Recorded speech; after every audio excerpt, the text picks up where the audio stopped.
এই পথ যদি না শেষ হয় তবে কেমন হতো তুমি বলো তো। একদমই ভালো হতো না।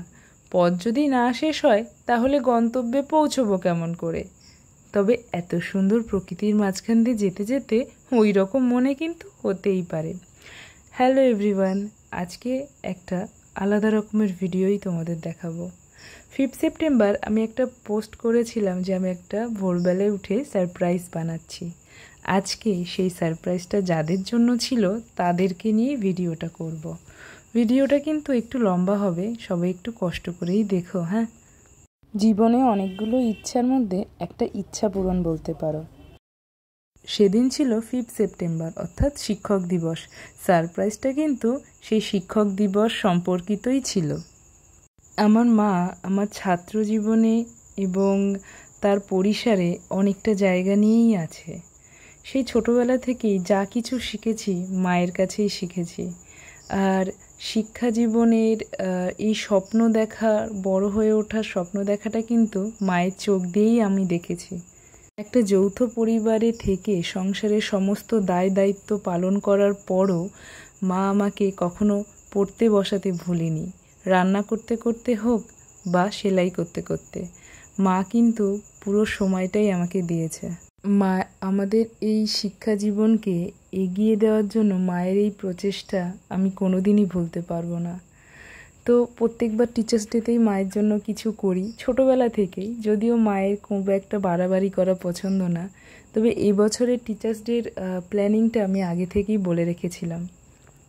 মা এক প্রত্যন্ত মফস্বল এলাকার স্কুলে শিক্ষকতার সঙ্গে যুক্ত।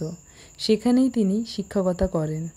আগের বছর শুনেছিলাম ওই স্কুলের বাচ্চারা টিচার্স ডে উপলক্ষে চাঁদা তুলে একটা কেক আনার চেষ্টা করেছিল, কিন্তু তাদের চাঁদার পরিমাণ কম হওয়ার কারণে সেটা আর হয়ে ওঠেনি।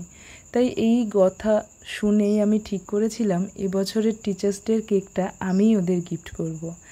আর স্টুডেন্ট সংখ্যা শোনার জন্যই মাকে পুরো প্ল্যানিংটা মাকে জানাতে হয়।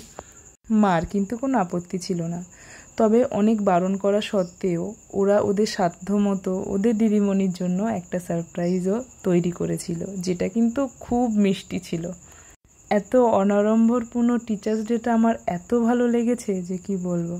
তবে আমি যে কেকটা নিয়ে যাই, ওদের কেক কাটার হওয়ার পরেই আমি আমার কেকটা ওদেরকে দেখাই এবং ওরা খুব খুশি হয়েছে। কেকটা দেখার পর সবাই আমাকে জানায় যে ওদের কতটা ভালো লেগেছে। তারপর মাকে নিয়ে ওদেরকে দিয়ে কেকটা কাটানো হয়। সত্যি কথা বলতে এটা একটা আমার কাছে স্বপ্নের মতোই লাগছিল। আর মাকে দেখতে পেয়েও বেশ ওদের মধ্যে খুব খুশি হচ্ছিলাম।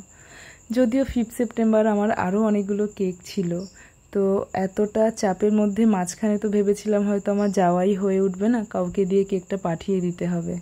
তবে আমার ওদের এক্সপ্রেশন দেখার লোভটা সামলাতে পারিনি আমি, তাই সমস্ত কাজ ফেলে রেখেই আমি ছুটে গেছিলাম দুপুরবেলা ওই কেকটা নিয়ে ওদের স্কুলে। বাচ্চাগুলোর অনেকের নামের সাথে আমি পরিচিত হলেও ফেস টু ফেস তাদের সাথে আমার প্রথম আলাপ।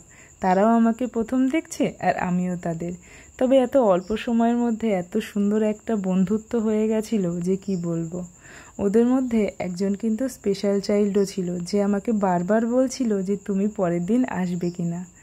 তো টিচার্স ডে উপলক্ষে একটা সিম্পল কেকই আমি ঠিক করেছিলাম ওদের জন্য। মোটামুটি যতজন আসবে শুনে নিয়ে আমি মোটামুটি একটা 4 পাউন্ডের কেকই নিয়ে যাই, যাতে কারোর কম না পড়ে।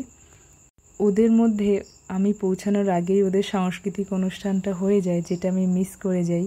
আমি চেষ্টা করব পরে কখনো গেলে সেটা যাতে মিস না করি। ওরা এত মিষ্টি মিষ্টি মুখগুলো যে আমি সত্যি কথা 2 দিন ওই মুখগুলোর কথা মনে পড়েই হাসি হাসি মুখ হয়ে যাচ্ছে। আর এই যে সেই স্পেশাল কিউট বাচ্চাটা, এ আমাকে বারবার বলছিল যে তুমি পরের দিন আসবে কিনা।